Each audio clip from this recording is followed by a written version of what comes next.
जय माता दी। मेरे सभी प्यारे दोस्तों, मैं लक्ष्मी शर्मा बड़ों को चरण स्पर्श, छोटों को प्यार और बराबर वालों को दिल से नमस्कार करती हूँ।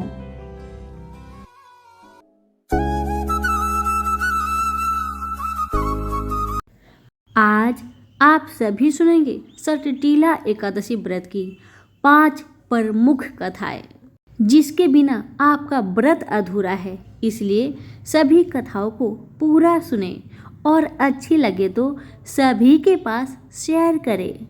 तो आइए सुनते हैं प्रथम कथा। एक समय दाल भव्य ऋषि ने पुलस्त्य ऋषि से पूछा कि हे महाराज, पृथ्वी लोक में मनुष्य ब्रह्म हत्या इत्यादि महान पाप करते हैं। पराये धन की चोरी तथा दूसरे की उन्नति देखकर ईर्ष्या करते हैं।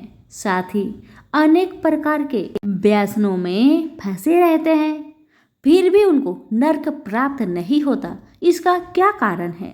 वे न जाने कौन कौन सा दान पुण्य करते हैं जिससे उनके पाप नष्ट हो जाते हैं। यह सब कृपा पूर्वक आप कहिए। पुलस्त्य मुनि कहने लगे कि हे महाभाग, आपने मुझसे अत्यंत गंभीर प्रश्न पूछा है। इससे संसार के जीवों का अत्यंत भला होगा। इस भेद को ब्रह्मा, विष्णु, रुद्र तथा इंद्र आदि भी नहीं जानते, परंतु मैं आपको यह गुप्त तत्व अवश्य बताऊंगा। उन्होंने कहा कि माघ मास लगते ही मनुष्य को स्नान आदि करके शुद्ध रहना चाहिए। इंद्रियों को बस में कर काम, क्रोध, लोभ, मोह, अहंकार, ईर्ष्या तथा द्वेष आदि का त्याग कर भगवान का स्मरण करना चाहिए। पुष्य नक्षत्र में गोबर, कपास, तिल मिलाकर उनके कंडे बनाना चाहिए। उन कंडों से 108 बार हवन करना चाहिए। उस दिन मूल नक्षत्र हो और एकादशी तिथि हो तो अच्छे पुण्य देने वाले नियमों को ग्रहण करें। स्नान आदि नित्य क्रिया से निवृत्त होकर सब देवताओं के देव श्री भगवान का पूजन करें और एकादशी व्रत धारण करें। रात्रि को जागरण करना चाहिए। उसके दूसरे दिन धूप दीप नैवेद्य आदि से भगवान का पूजन करके खिचड़ी का भोग लगाए। तत्पश्चात पेठा, नारियल, सीताफल या सुपारी का अर्घ्य देकर स्तुति करनी चाहिए। हे भगवान, आप दीनों को शरण देने वाले हैं। इस संसार सागर में फंसे हुए सभी का उद्धार करने वाले हैं। हे पुंडरीकाक्ष, हे विश्व भावन, हे सुब्रहाय, हे पूर्वज, हे जगतपते, आप लक्ष्मी जी सहित इस तुच्छ अर्घ्य को ग्रहण करें। इसके पश्चात जल से भरा कुंभ ब्राह्मण को दान करें तथा ब्राह्मण को श्यामा गौ और तिल पात्र देना भी उत्तम है। तिल स्नान और भोजन दोनों ही श्रेष्ठ है। इस प्रकार जो मनुष्य जितने तिलों का दान करता है उतने ही 1000 वर्ष स्वर्ग में वास करता है। तिल स्नान, तिल का उपटन, तिल का हवन, तिल का तर्पण, तिल का भोजन और तिलों का दान, ये तिल के 6 प्रकार है। इनके प्रयोग के कारण यह सटटीला एकादशी कहलाती है। इस व्रत के करने से अनेक प्रकार के पाप नष्ट हो जाते हैं। इतना कहकर पुलस्त्य ऋषि कहने लगे कि अब मैं तुमसे इस एकादशी की कथा कहता हूँ। एक समय नारद जी ने भगवान श्री विष्णु से यही प्रश्न किया था और भगवान ने जो सटटीला एकादशी का महात्म्य नारद जी से कहा सो मैं तुमसे कहता हूँ। भगवान ने नारद जी से कहा कि हे नारद, मैं तुमसे सत्य घटना कहता हूँ, ध्यान पूर्वक सुनो। प्राचीन काल में मृत्यु लोक में एक ब्राह्मणी रहा करती थी। वह सदैव व्रत किया करती थी। एक समय वह 1 मास तक व्रत करती रही। इससे उसका शरीर अत्यंत दुर्बल हो गया। यद्यपि वह अत्यंत बुद्धिमान थी, तथापि उसने कभी देवताओं या ब्राह्मणों के निमित्त अन्न या धन का दान नहीं किया था। इससे मैंने सोचा कि ब्राह्मणी ने व्रत आदि से अपना शरीर शुद्ध कर लिया है, अब इसे विष्णु लोक तो मिल ही जाएगा, परंतु इसने कभी अन्न का दान नहीं किया, इससे इसकी तृप्ति होना कठिन है। भगवान ने आगे कहा, ऐसा सोचकर मैं भिखारी के भेष में मृत्युलोक में उस ब्राह्मणी के पास गया और उससे भिक्षा मांगी। मुझे देखकर ब्राह्मणी ने बोली, महाराज, यहाँ आप किस लिए आए हैं? मैंने कहा, मुझे भिक्षा चाहिए। इस पर उस ब्राह्मणी ने मुझे एक मिट्टी का टोला मेरे भिक्षा पात्र में डाल दिया। मैं उसे ही लेकर स्वर्ग लौट आया। कुछ समय बाद ब्राह्मणी भी शरीर त्याग कर स्वर्ग में आ गई। उस ब्राह्मणी को मिट्टी का दान करने से स्वर्ग में सुंदर महल मिला, परंतु उसने अपने घर को अन्य आदि सब सामग्री से शून्य पाया। यह देखकर ब्राह्मणी बहुत घबराई और दौड़कर मेरे पास आई और कहने लगी कि भगवान, मैंने तो अनेक व्रत आदि किया है, आपका पूजा की, परंतु फिर भी मेरा घर अन्य आदि सब वस्तुओं से शून्य है। इसका क्या कारण है? कृपा करके मुझे बताए। ब्राह्मण की बातें सुन इस पर मैंने कहा, पहले तुम अपने घर जाओ, देव स्त्रियां आएगी तुम्हें देखने के लिए। पहले उनसे सतटीला एकादशी का पुण्य और विधि सुन लो, तब द्वार खोलना। मेरे ऐसे वचन सुनकर वह अपने घर गई।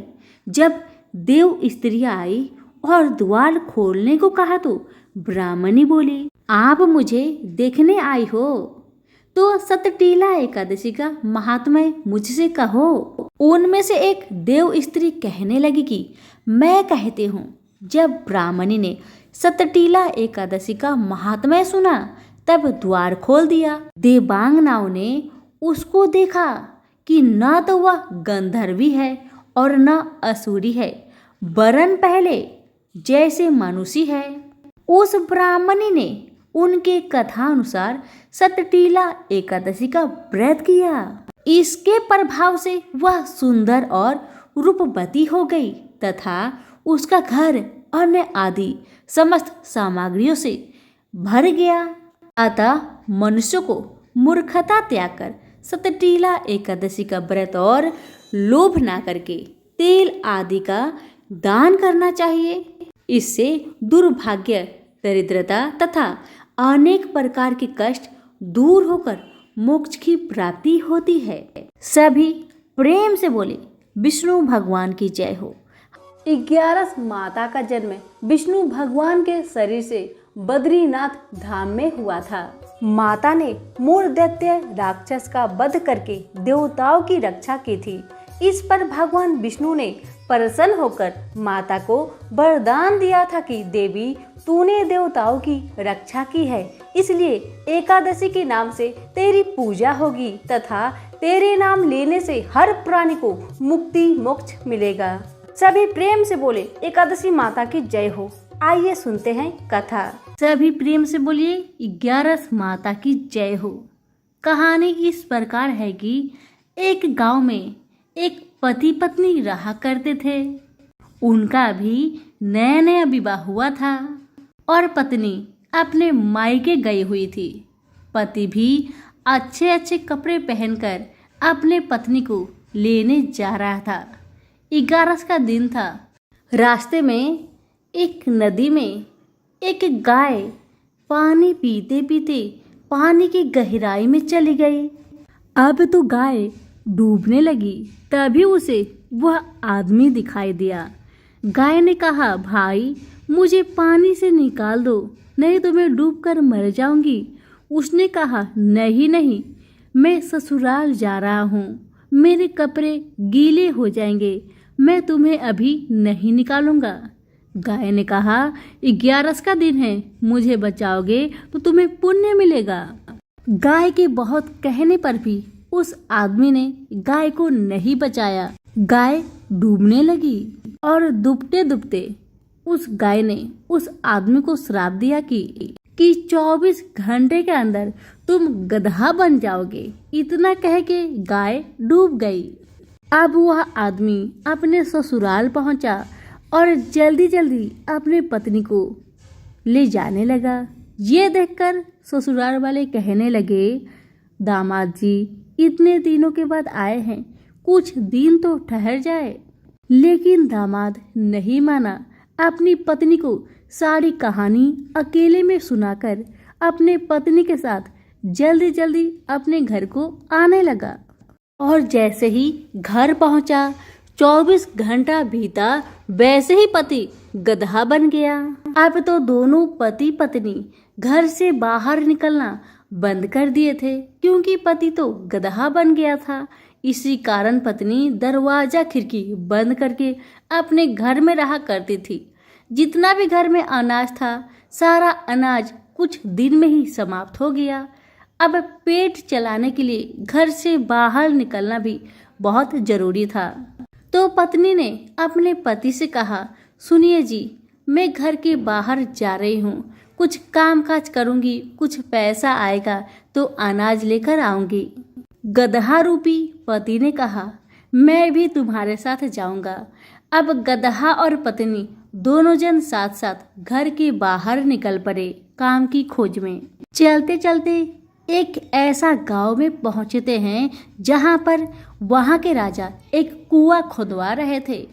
उसी जगह वह पत्नी काम करने लगी। अपने सर पे बालू मिट्टी टोकरी में रखकर ले जाया करती। हर दिन ऐसे ही करती। ये देखकर गांव वाले सभी को, राजा को बहुत हैरानी हुई कि इसके पास गधा है, फिर भी ये बालू मिट्टी अपने सर पर रखकर ले जा रही है, अपने गधा की पीठ पर क्यों नहीं रखती। इसी कारण से राजा ने उस महिला को बुलवाया और पूछा कि तुम इस गधा के ऊपर बालू मिट्टी क्यों नहीं रख के ले जाती, अपने सर पर क्यों रखकर ले जाती हो। तब उस महिला ने कहा, ये गधा गधा नहीं, असलियत में ये तो मेरे पति देव है। उस महिला ने सारी कहानी राजा को सुना दी। राजा ने बड़े बड़े पंडितों से, विद्वानों से पूछा कि इस गधे को गाय के शराब से किस प्रकार मुक्ति मिलेगी।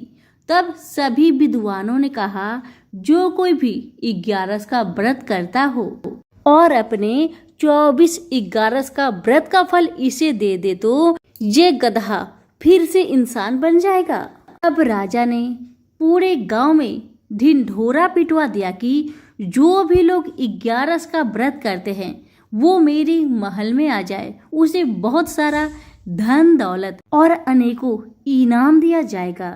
तभी एक ब्राह्मणी राजा के महल में आती है और कहती है, महाराज मैं 11 का व्रत करती हूँ। और राजा ने सारी गाय की कहानी उस महिला को सुनाई।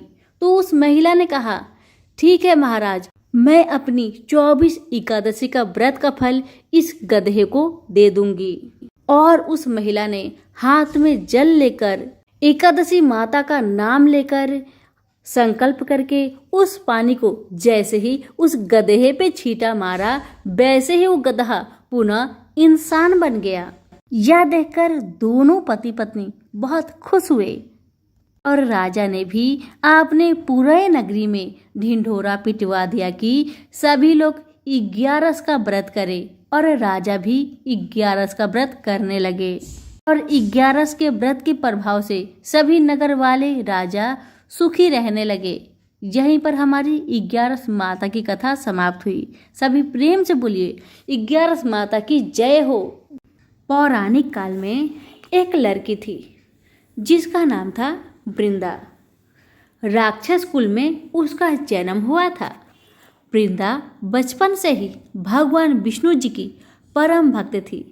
बड़े ही प्रेम से भगवान की पूजा किया करती थी। जबकि वह बड़ी हुई तो उनका विवाह राक्षस कुल में दानव राज जलंधर से हो गया। जलंधर समुद्र से उत्पन्न हुआ था। वृंदा बड़ी ही पतिव्रता स्त्री थी, सदा अपने पति की सेवा किया करती थी।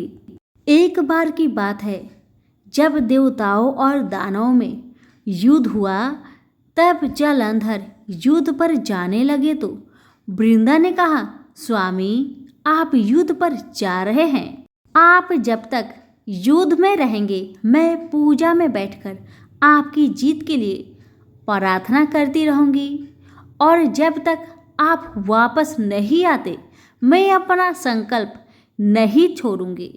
जलंधर तो युद्ध में चले गए और वृंदा व्रत का संकल्प लेकर पूजा में बैठ गई। अनेक व्रत के प्रभाव से देवता भी जलंधर को ना जीत सके। सारे देवता जब हारने लगे तो भगवान विष्णु जी के पास गए। सबने भगवान से प्रार्थना की तो भगवान कहने लगे कि वृंदा मेरी परम भक्त है, मैं उसके साथ छल नहीं कर सकता।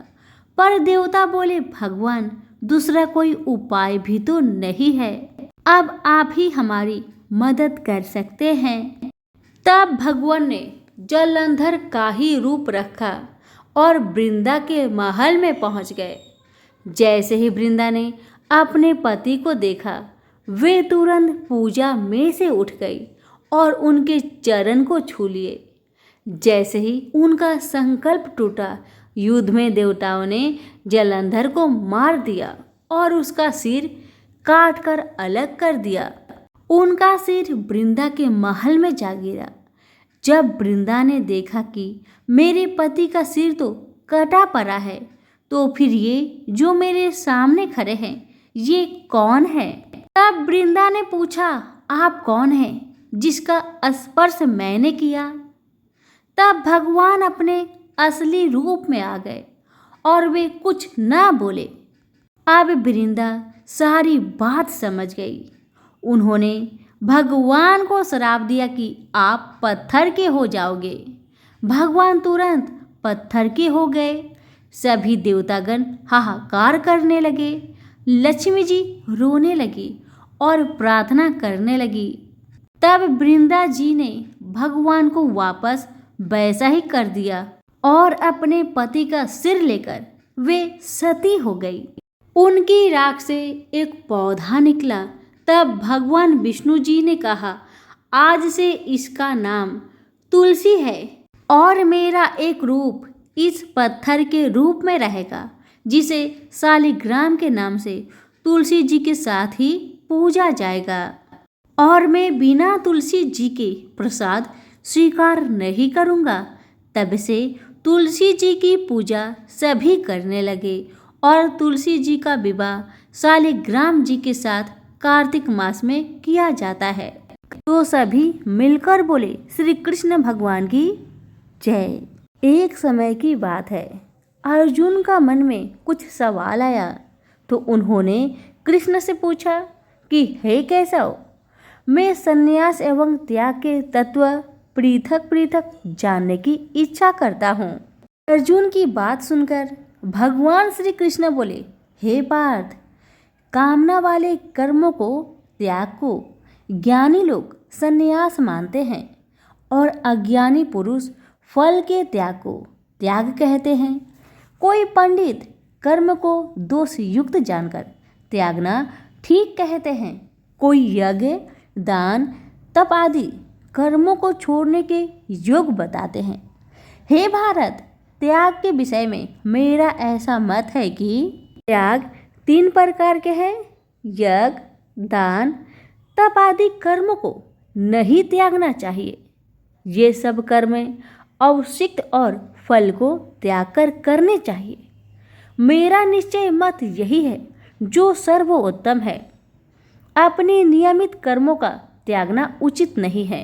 यदि मोहवश ऐसा किया जाए तो वह तामस त्याग है, कर्म दुखप्रद है। यह विचार कर एवं शरीर के कलेश के भय से जो त्याग करता है उसे त्याग का फल नहीं मिलता। यह राजस त्याग कहलाता है। हे अर्जुन, अपना नियमित कर्म अवश्य करने योग्य है। फल तथा आक्साद को त्याग कर जो कर्म किया जाता है वह सात्विक कर्म है। जो दुखदायक कर्म से द्वेष नहीं करता तथा सुखदायक कर्म से प्रीति नहीं करता वह त्यागी, सत्यशील, बुद्धिमान तथा मुक्त के योग है। देहधारी संपूर्ण कर्मों का त्याग नहीं कर सकता। कर्म का फल त्याग कर कर्म करने वाला त्यागी है। कर्म फल 3 प्रकार के हैं, अनिष्ट, इष्ट एवं मित्र। जो त्याग नहीं करते उनको ये मरने के बाद मिलते हैं और त्यागियों को नहीं मिलते। हे महाबाहो, संपूर्ण कर्मों की सिद्धि के लिए 5 कारण सांख्य शास्त्र में कहे हैं, उनको सुनो। शरीर कर्ता, साधन पृथक पृथक, चेष्टाएं और देव शरीर, वाणी एवं मन से जो भला बुरा कार्य किया जाता है उसके ये 5 कारण हैं। वह दुर्मति कुछ नहीं जानता, जिसको यह अहंकार नहीं है कि मैं करता हूँ, और जिसकी बुद्धि कर्मों में लिप्त नहीं है, वह मनुष्य प्राणियों को मारकर भी उनको नहीं मारता और उनमें नहीं बंधता। ज्ञान, ज्ञेय और ज्ञाता ये 3 ही कर्मों के प्रेरक है। कारण, कर्म और कर्ता ये 3 कर्म के साधन हैं।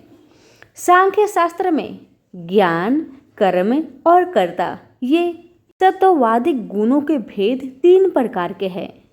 इनको भी सुनो।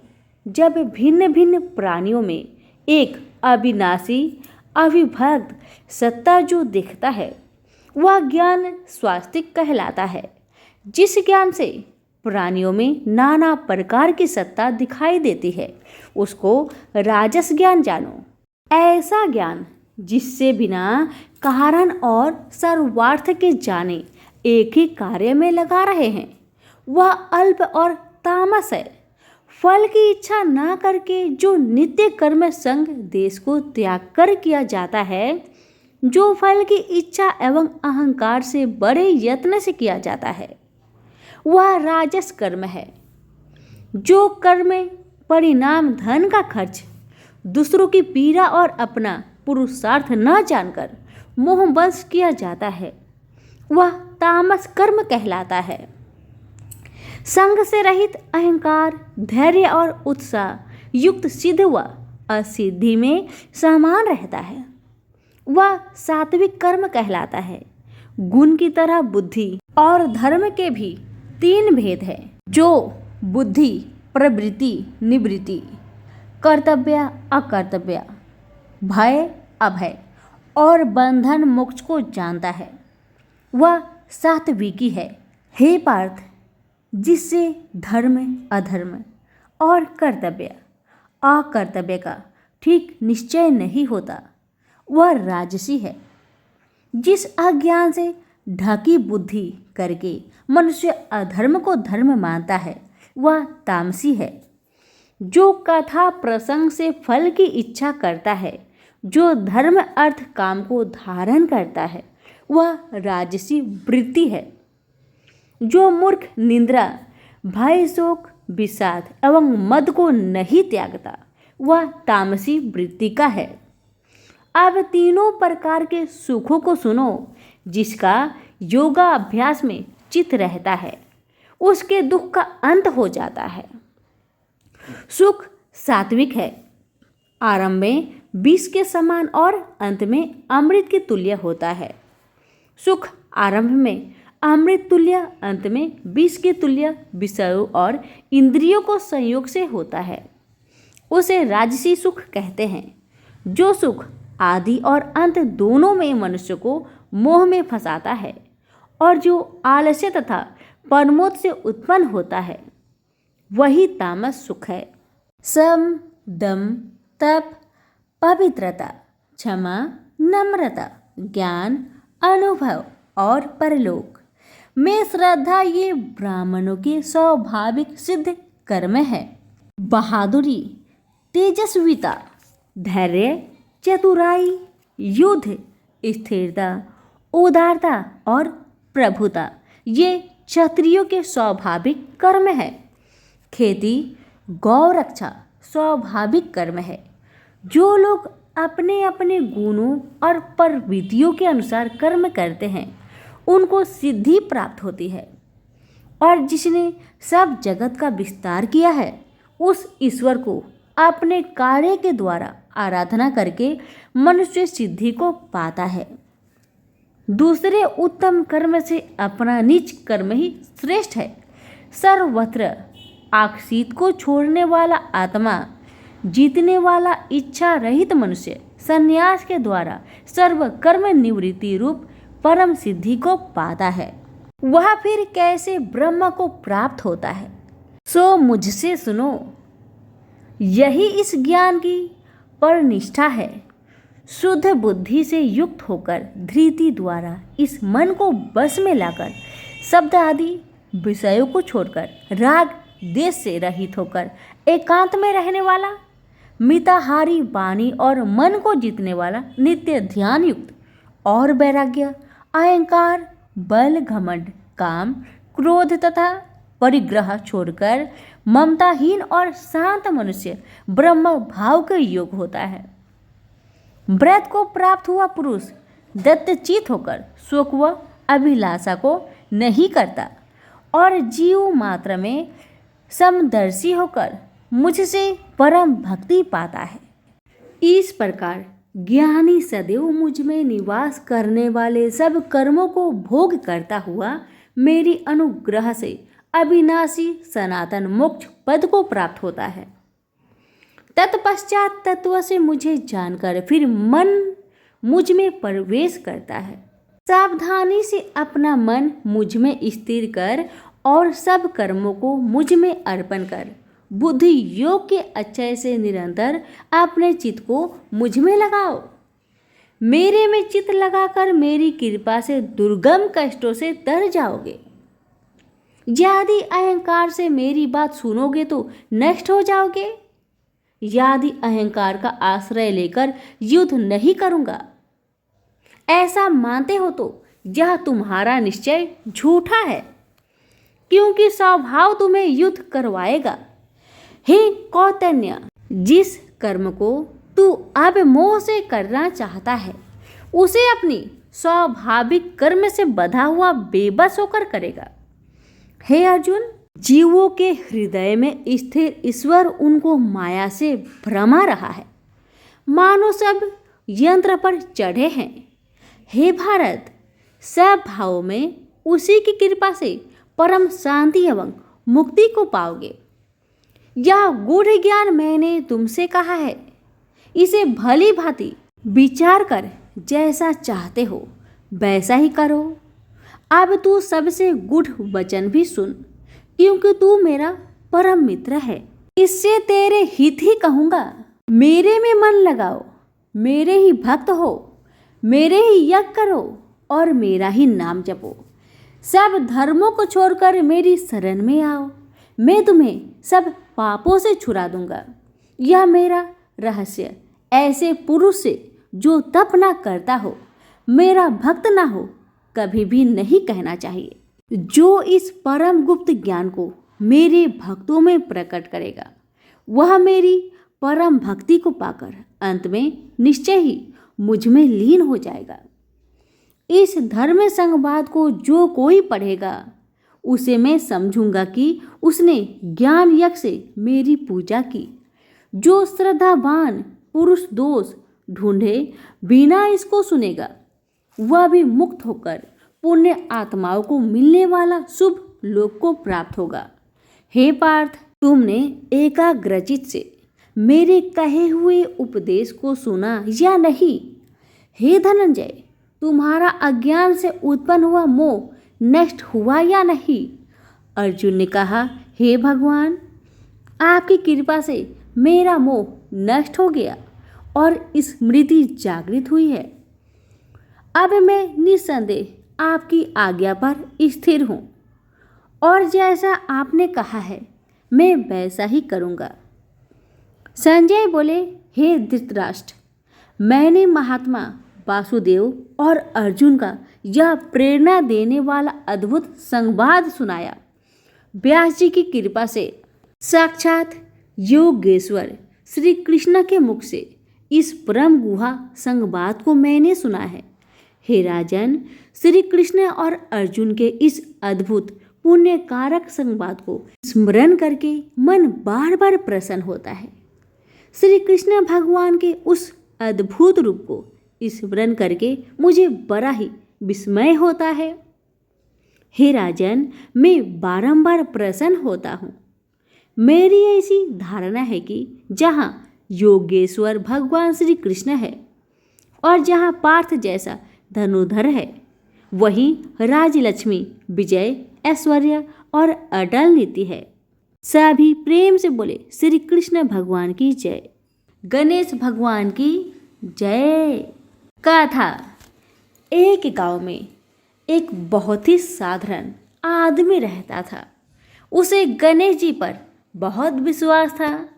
जब कोई व्यक्ति उसे हालचाल पूछता तो वह कहता, गणेश जी जाने।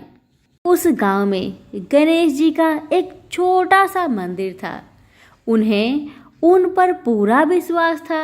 वह आदमी के 2 पुत्र और एक पुत्री थी।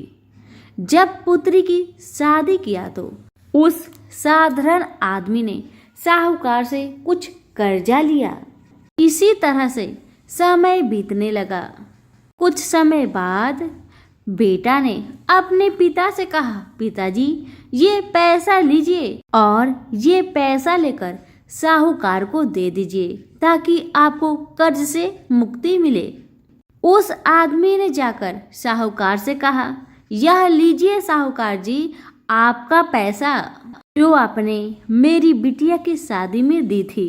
लीजिए अपना पैसा ब्याज सहित और मुझे कर्ज से मुक्त करा दीजिए। साहूकार ने एक पेज पर लिख दिया था कि आपका पूरा कर्जा ब्याज सहित प्राप्त हुआ है, आप कर्जा से मुक्त हो गए हैं। साहूकार ने उस आदमी से पूछा, इस पर क्या लिखा हुआ है? उस आदमी ने कहा, मैं तो अनपढ़ हूँ, जो लिखा है वह गणेश जी जाने, मुझे नहीं पता। साहूकार समझ गया कि व्यक्ति बहुत सीधा है। उनके मन में लोभ आ गया। साहूकार ने उस आदमी को कहा, अंदर जाकर एक गिलास पानी लेकर आओ। इसी बीच में साहूकार ने उस पर्ची को हटाकर एक पर्ची लिख दिया कि अभी मेरा कर्जा बाकी है। अंदर से व्यक्ति आया और पर्ची लेकर चला गया। कुछ दिन बाद साहूकार पैसा मांगने पहुंच गया। तब उस आदमी ने कहा कि यह बात गलत है, मैंने आपको पैसा दे दिया था। मामला कोर्ट में चला गया। तब उस व्यक्ति को बुलाया गया। उस व्यक्ति ने जज साहब से अपनी सारी कहानी सुनाई कि उसने कैसे साहूकार को पैसा लौटाया था, लेकिन उस व्यक्ति के पास कोई सबूत नहीं था। वह सिर्फ एक ही बात कह रहा था कि मेरे गणेश जी जाने, मेरे गणेश जी जाने। अब जज साहब ने उस व्यक्ति से पूछा, क्या तुम्हारा कोई गवाह है जिसने तुम्हें साहूकार को पैसे देते वक्त देखा था? तब उस व्यक्ति ने कहा, हाँ, मेरे गणेश जी है, मेरे भगवान जी है, मुझे पैसे देते हुए साहूकार को देखा था। जज साहब ने कहा, ठीक है, तो गणेश को बुलाया जाए। पुलिस वालों ने उस व्यक्ति के गांव में जाकर लोगों से पूछा कि गणेश जी नाम का कोई व्यक्ति इस गांव में रहता है, उसे कल कोर्ट में आना पड़ेगा। सभी गांव वालों ने एक ही बात कहा कि इस गांव में गणेश जी नाम का कोई भी व्यक्ति नहीं रहता है, बस यहाँ पर एक गणेश जी का छोटा सा मंदिर है। अब भगवान कैसे कोर्ट में पेश होंगे? अब अगले दिन अदालत की कार्रवाई शुरू हुई। जज साहब के बगल में खड़ा व्यक्ति ने जोर जोर से बोला, गणेश हाजिर हो, गणेश हाजिर हो। उसी वक्त एक बूढ़ा व्यक्ति सिर पर तिलक लगाए, चंदन का माला पहने हुए कोर्ट में आ गया। उस व्यक्ति ने कटघरे में खड़ा होकर बोला, सर मैं गणेश हूँ, बताइए क्या बात है।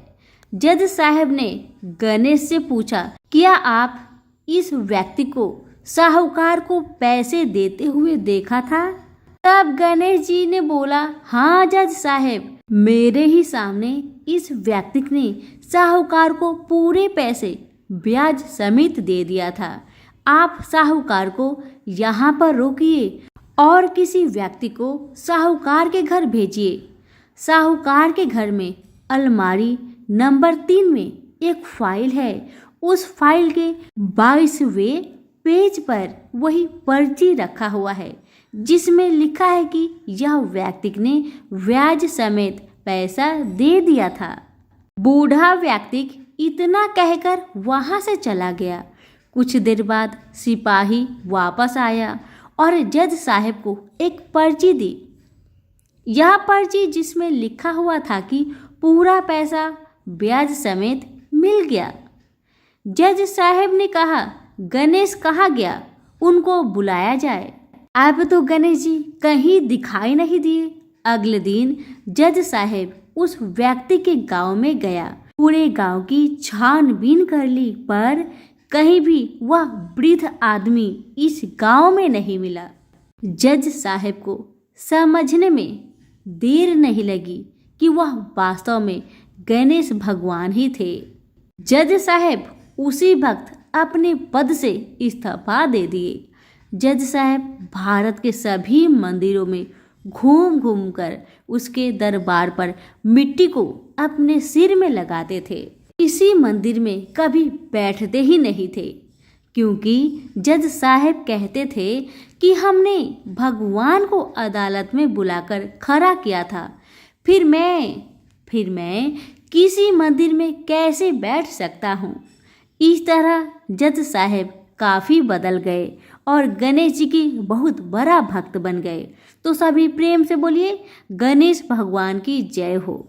हे गणेश जी महाराज, जैसे आपने उस व्यक्ति का साथ दिया, वैसे ही मेरी इस कहानी को सुनने वाले पर, कहने वाले पर, हुक्कारे भरने वाले पर, सभी के परिवार पर अपनी कृपा बनाए रखना।